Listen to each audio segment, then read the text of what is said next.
tú revisas el libro de Capitán Perú, no sé eso de los incas hispanos, no sé si lo has visto. No, no, no, yo no he ido su libro. Es más, su libro tú lo pasaste fue antier, yo no me iba a leer ese libro. Ya.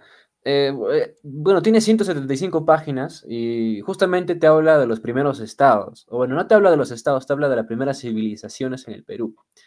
Ahí en su parte una parte que habla de una cuestión pre-inca, de una cuestión pre-inca antes de tocar el tema inca. Y ahí justamente la definición que acaba de dar de estado no concuerda con la definición de su libro, en realidad, o la definición de, por así decirlo, primeros grupos humanos. No sé si me podrías playar en esa parte. Sí, expláyate, por supuesto. Ya, por Estuve ejemplo, con Capitán España charlando 3 horas y no te escucha a ti. bueno. Bueno, justamente es eso. Por ejemplo, dice, Caral era como la civilización matriz para varios grupos, por así decirlo. De ahí dice, supuestamente, surgen todas las civilizaciones. Eh, Eso en el libro de Capitán Perú, ¿no? claro, eso es en el libro de Capitán Perú. Ok. Y establece a Chavín como el primer estado, y establece, y bueno, y así barrabasada. Bueno, está utilizando una antropología muy antigua, en realidad, una arqueología ya desfasada. Yo estudio arqueología. Caral, no, decir que Caral es el foco para otras civilizaciones es una cuestión difusionista del siglo XVIII. Ahí tú has escuchado en su debate que Capitán Perú no odia la filosofía modernista, por así decirlo. Correcto, lo dijo, sí. Pero está Odia, utilizando, pero está utilizando filosofía modernista para decir que Caral es la matriz de todo. Está utilizando filosofía modernista. Específicamente la filosofía del difusionismo, que es una cuestión también ilustrada. o sea, ahí notas una gran contradicción en Capitán. Siento que mezcla todas las filosofías, agarra un poco de todo. Por ejemplo, no sé si agarra cuestiones grecorromanas, así de una filosofía aristotélica, puta, eso que ya no se usa, ya lo mezcla con antropología del siglo XVIII, que supuestamente no está en contra de esa antropología, y después mezcla cuestiones de teorías del Estado que van de acorde a su visión monarquista. Y quizás esos autores tampoco concuerdan entre ellos. Así que siento que está mezclando todo, chicha con limonada, y de eso sale un monstruo, por así decirlo, una aberración ideológica, que es, es algo que intenta justificar, pero no le sale. O sea, tú dices que él coge de todo un poco así estilo brigada. Claro, por ejemplo, a Brigada le criticó un canal, por así decirlo, no liberal, sino es también hispanista, y le Ah, ese decía no es uno chileno. ajá, uno Ah, chileno, sí. y le decía que no tenía una postura filosófica clara, y lo mismo pasa con Capitán Perú, no tienen filosofías filosóficas claras, agarran un poco de todo. Ah, no, pero es Y que, ahí bueno, según lo que dijo en el directo, yo lo voy a parafrasear, pero él dice que se basa en la filosofía del siglo XVI, de la Escuela de Salamanca. es que la filosofía, es que eso dice, pero en sus libros ahí encuentro yo filosofía del siglo XVIII, corrientes antropológicas modernas, anticuadas, incluso la etnohistoria se basa que él mismo cita, por ejemplo, autores que hablan él mismo te ha dicho, pues en su directo, que yo cito autores de antropología, esos autores utilizan una corriente que es la corriente de la arqueología del paisaje, que es una teoría positivista ilustrada. Entonces, eso que, no, yo sigo la corriente de Salamanca, tío. No, pues, está mezclando todo, pues. Y no te lo dicen directamente, sino que tienes que revisar sus videos, sus posturas, su libro, y te vas a dar cuenta que mezcla todo. No tiene una teoría en sí, no tiene una postura, mezcla todo. No, como lo dije aquí hace rato cuando terminé con él, yo porque a él no le tengo el rastro, la verdad, a diferencia de Brigada. O sea, yo le libros que he leído de él, nada. Y las entrevistas que me he visto de él fueron en estos días que me vi la de Capitán con Patricio Alonso, el señor este. ¿Y cuál otra me vi? Me vi una ahí, pero la dejé a mitad. Pues. Ah, un debate que tuvo con un comunista, creo. Debate.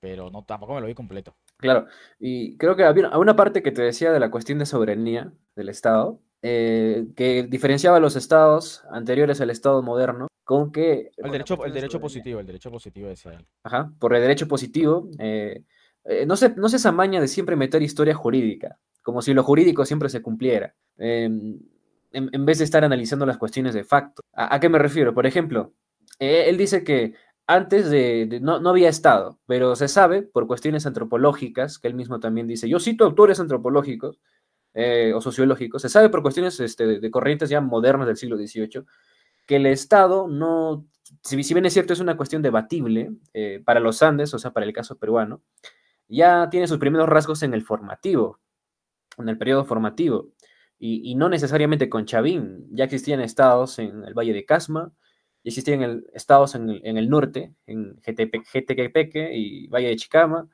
quizás al sur en Caral, y todos eran independientes, o sea, no es que haya un solo estado único.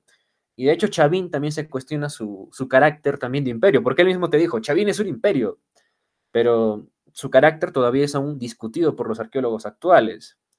Así que esa cuestión de el Estado surge desde la cuestión de soberanía. No, es que el Estado no tiene nada que ver con la cuestión de soberanía.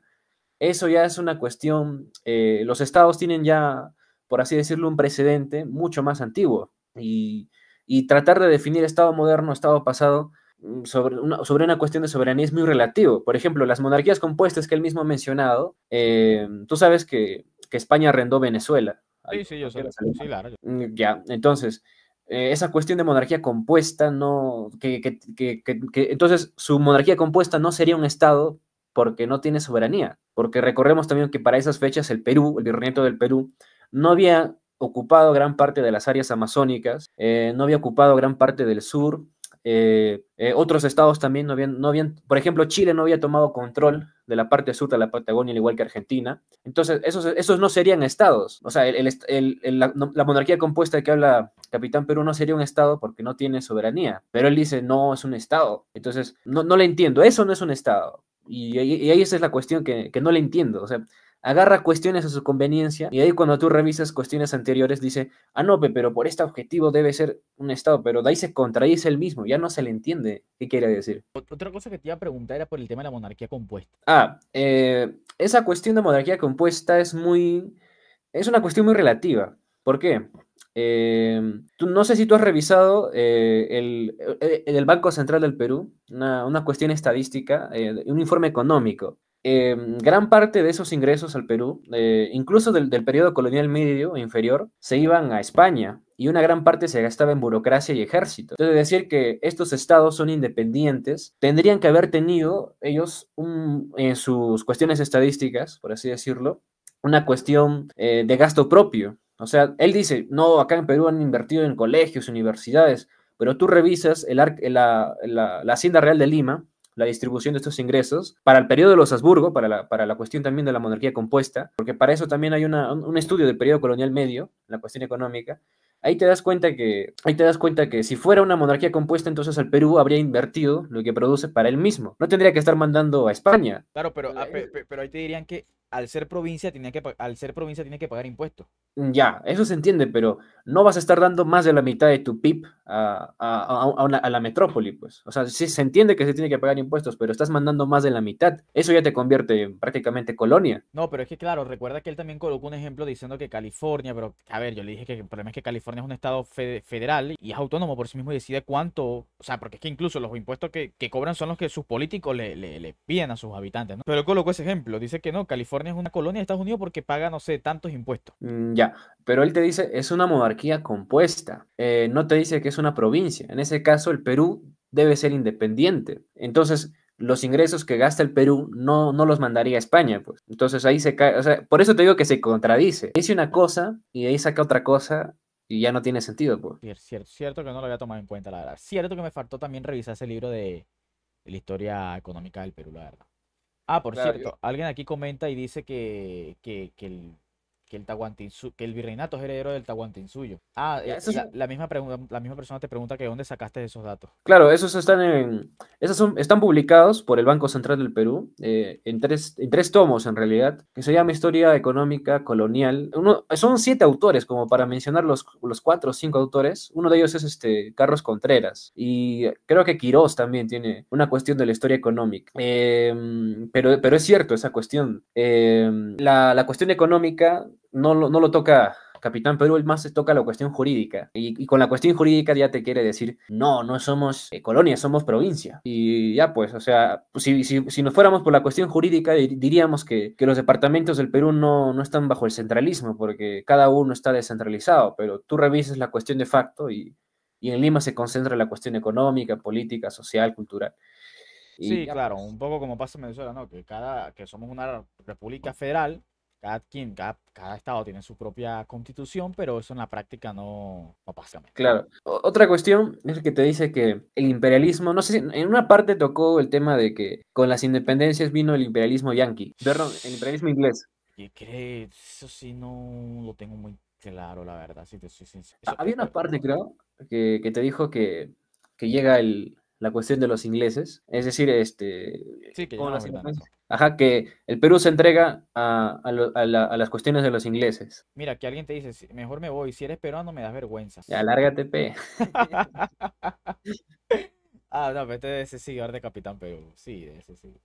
Ya Claro. sabemos de qué fuente bebes, claro, Quirós, y lo dice, ¿y por qué se molestan? O sea, De hecho, Quirós falleció sin terminar su obra. la de la historia de la corrupción.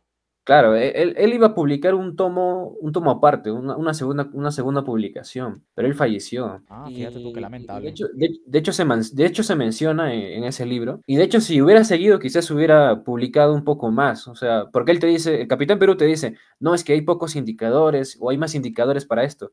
Es que falleció, no pudo profundizar en otros indicadores. Él falleció muy joven en realidad. No Como me que acuerdo cuántos años. que yo vi el libro y el libro termina como en 2002, en el año 2000 más o menos. O sea, Claro, imagínate si todavía seguiría vivo, quizás publicaría incluso claro, posterior al 2002. claro, saca coño, porque el de la historia de corrupción es bueno que tienen que sacar parte de dos historiadores. Claro, Omar, por favor, si sostenemos la reunión, invítalo al que está participando. No entiendo. ¿Cómo te invito? Si quieres, pásame el meet, Daryl, porque este señor creo que quiere discutir contigo.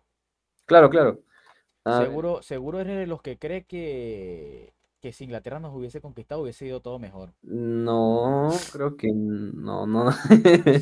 Ya, a ver, yo soy el otro año acabo la carrera de arqueología. Ahora vamos a mandarle, a ver, te lo mando por el Telegram, si Sí, no. dale, dale. Ya, Hay el que a se ver. quiera unir, bueno, gente, esto es una democracia, aquí no somos absolutistas, somos ilustrados.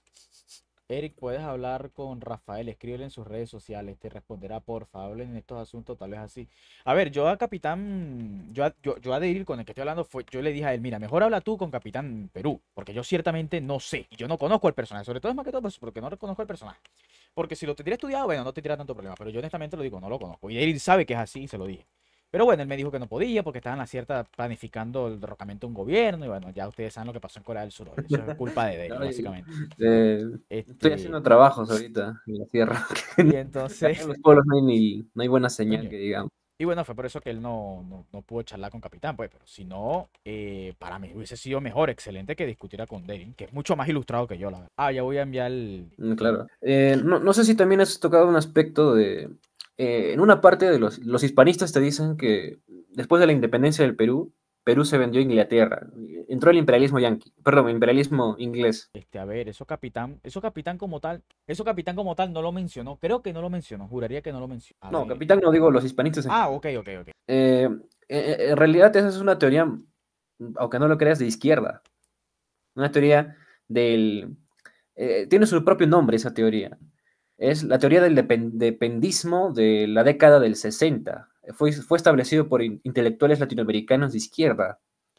Y ahí tú ves que los hispanistas agarran incluso teorías de la izquierda, pues, izquierda de derecha y todo lo mezclan en un Pero, solo. pero mira, ahí te interrumpo y yo me imagino, y yo me coloco en defensor del diablo y, y él te va a decir que no, que él no tiene problema con coger ideologías distintas, vertientes, o sea, volvemos a lo mismo, eso lo convierte a él en un monstruo ideológico. No, él seguiría la corriente anglosajona del utilitarismo. Mientras le sirva, lo utilizará. ¿Te acuerdas del youtuber chileno, el Sebas? Sí, sí, Sebas. Más o menos lo mismo que aplica a Brigada, que es la cuestión, que no tiene una postura y por lo tanto no tiene razón de ser. Y al no tener una postura, mezcla cualquier cosa y por eso gana, pues, porque si mezcla cualquier cosa con todo lo que quiera, Claro, es que ese sale- es el problema también, que coge cosas de cualquier lado y claro, te puedes defender, ¿cierto? Ese también es el problema. Pero a la vez, al menos para mí, te conviertes en un tibio. No estás definido también. claro, de hecho, ¿te acuerdas de Dante Alighieri que decía, la gente tibia se va a quedar en, No, no tiene un lugar en el infierno, algo así dice. claro, No tiene un lugar más en el bien infierno. no tienen un lugar en el infierno porque se quedaron tibios. Bueno, volviendo a no sé si se ha unido el que decía que quería unirse. Alguien dijo que se quiere unir, ahí yo envié el link, o sea, lo vi en clase, si quieren, ni que se meta mejor para poner la charla mejor, la verdad. Puta, qué frío hace acá en el cerro. Ay, Qué envidia, la verdad. Aquí si no tienes aire acondicionado te pudres con el calor. voy a buscar mi chompita. Ah, mi espalda. Ya, volviendo a la cuestión de la teoría latinoamericana de la dependencia de la década del 60. Él te dice que después, bueno, los hispanistas, no Capitán Perú, te menciona que Ujú. después de la independencia del Perú se cae en el imperialismo inglés. Y te dicen porque después el Perú tuvo contratos posteriores a después de la independencia, como por ejemplo el contrato Grace, o que Cáceres haya vendido los ferrocarriles a los ingleses, pero esa es una cuestión ya muy posterior.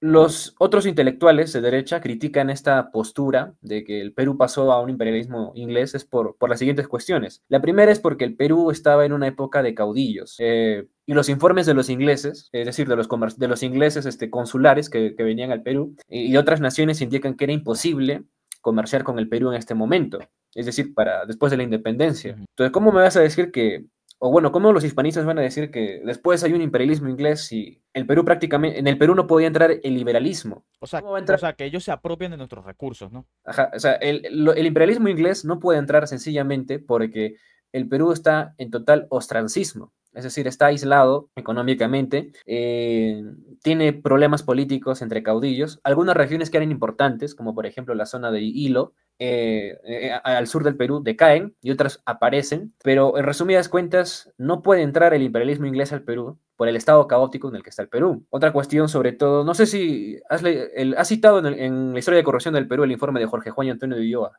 Yo se lo mencioné, sí, yo se lo mencioné. Le dije el tema de la corrupción. Y él me dijo, no, que la corrupción es una cuestión humana. Y yo le dije, sí, sí, perfecto. Yo no estoy negando, no estoy negando eso. Y justamente eso lo publica en inglés después, John Barry, porque sus negocios en el Perú republicano no florecieron, fracasaron. Y ahí cae la cuestión. En el Perú no pudo haber entrado una cuestión liberal inglés, anglosajona, imperialista, por la sencilla razón de que después de la independencia el Perú recién se está reconstruyendo. Esa es la cuestión en la que la teoría de la dependencia de la década del 60, de la década del 60 postulada por intelectuales de izquierda recae. Y eso es lo que mencionan muchos hispanistas. No, que los ingleses después entraron, pero no fundamentan los indicadores, el por qué. No, es que como te digo, o sea, para este tipo de temas ciertamente sí, sí hay que prepararse, la verdad.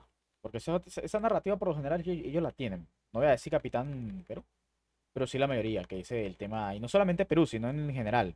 Las independencias era para apoderarse de nuestras riquezas naturales. Y sobre todo en la cuestión de la Legión Británica, de que los ingleses mandaron a un grupo de mercenarios para apoyar. Más de la mitad del ejército, entre comillas, bolivariano estaba compuesto por ingleses. Por una Sí, publicación en Facebook.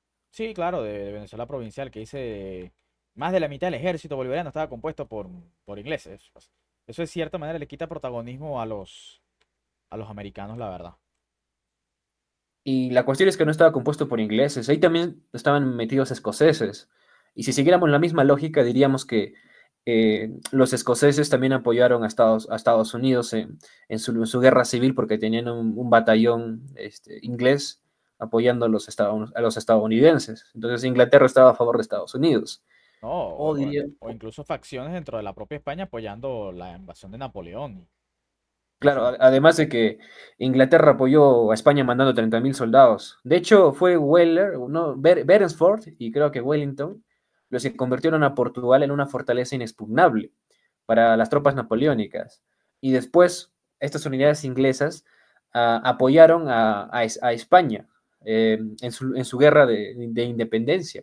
ujú. Y bueno, unos van a decir, no, pero hubo más españoles, hubo batallones españoles. Y es más, una batalla icónica siempre mencionan La de eh, Bailén. los- de Bailén. Después de Bailén hubo varias derrotas españolas en Cepeda, en Trujillo, y iban avanzando más al norte. De no ser por las estrategias inglesas o la derrota que tenía Napoleón en otros frentes, España caía. Y esa es la cuestión, que los ingleses también estaban apoyando a España. Entonces no me vas a decir, son tus enemigos, son tus amigos, o bueno, sí entraron y no entraron, entonces ahí caer otra vez en una contradicción. Sí, es que como tú dijiste, esos son a veces los análisis falopa superficiales que ellos hacen y sacan unas conclusiones que te pones a pensar y no tienen ningún tipo de sentido. Tipo lo de... o sea, por ejemplo, ellos cuando piensan en los tercios españoles piensan en general en que los tercios son españoles. Y no, los tercios eran europeos en general, no solamente españoles. Porque era un grupo de mercenarios, básicamente. Y pues pasa lo mismo con la Legión Británica. Ellos, no, Legión Británica, hombre, es evidente que esto lo enviaron los anglosajones. Es clarísimo, el que quiera abrir los ojos que los abra, pero ahí está la verdad. Esa es la conclusión de ellos. Claro, acaba de entrar Felipillo BC. A ver, Ok. ¿aló? ¿Se escucha? Ahí está hablando un servidor del FACIF, que es Felipillo. ¿Aló? No, él tiene el micrófono muteado, tiene el micrófono muteado. Así que por Ah, claro, claro. eso tiene que... Felipillo, actívate el micrófono, chico. ¿Qué tal, Omar? ¿Disfrutaste la charla? Sí, sí, causa, la disfruté. Yo fui quien te envió el mensaje en Telegram para que te juntes con Ah, Rafael. con Capitán. Así es, te escribí por Telegram para permitir que esta charla se dé. Qué bueno que al final se haya concretado, ¿eh? Bueno, te invitaría a que también lo hagas con Daily, la verdad. La democracia ante todo.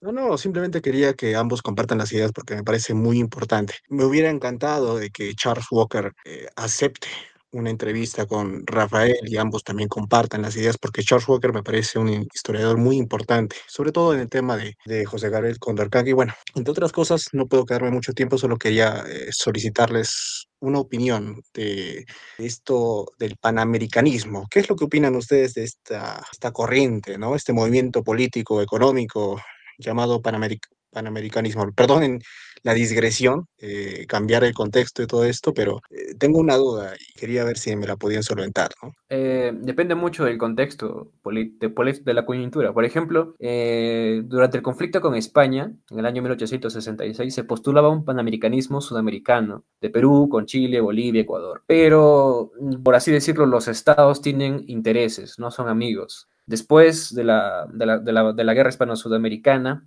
aunque claro, obviamente los demás estados todavía firmaron, por así decirlo, la paz años después, incluso después de la Guerra del Pacífico. Después de esta lucha que todos los peruanos, ecuatorianos tuvieron en común, después seguían teniendo problemas limítrofes, económicos, políticos, hubo guerras entre ellos. Un segundo caso de coyuntura panamericanista también hubo en el caso de la Segunda Guerra Mundial. Por ejemplo, el conflicto que tuvo Perú y Ecuador, Estados Unidos postulaba para un panamericanismo que se publicaba todavía incluso en los diarios de Brasil para cesar la lucha y unirnos todos en contra del eje, a pesar de que cada país tenía sus intereses. Y eso se ve en los datos de Tobar Donoso, que era el canciller ecuatoriano. En el caso peruano, no hablo solo de Alberto Ulloa, sino también del libro de este historiador que habla de la cuestión diplomática, que se llama Tres días de 180 de negociaciones. Bueno, al final de todo la cuestión panamericanista solamente era un panfleto americano, por así decirlo, en esa coyuntura. ¿A qué quiero decir?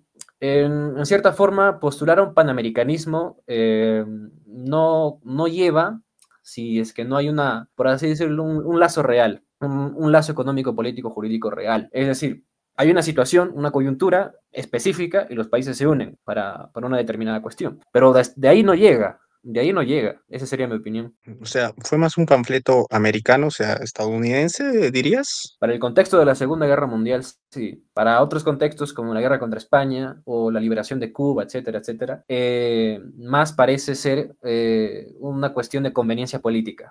Bueno, ya es una opinión perfectamente válida, más bien te agradezco. Eric, una consulta, bueno, no es por defender obviamente a los hispanistas ni por asomo, pero creo que cuando se refieren a colonia inglesa, creo que se refieren más a Argentina, porque escuché más colonia inglesa en mi experiencia de hispanistas españoles. Es decir, en mi experiencia, repito, no he encontrado hispanistas peruanos que hablen sobre un Perú colonia inglesa 2.0. Yo creo que son más hispanistas españoles que hablan de una colonia inglesa y que se refieren más a la Argentina de Alberdi. No sé tú qué opinas de esto. O sea, a la Argentina de Alberdi, tanto es recitada por, dicho sea de paso, por Milei, como una colonia inglesa. O bueno, más que todo económicamente, si no me equivoco.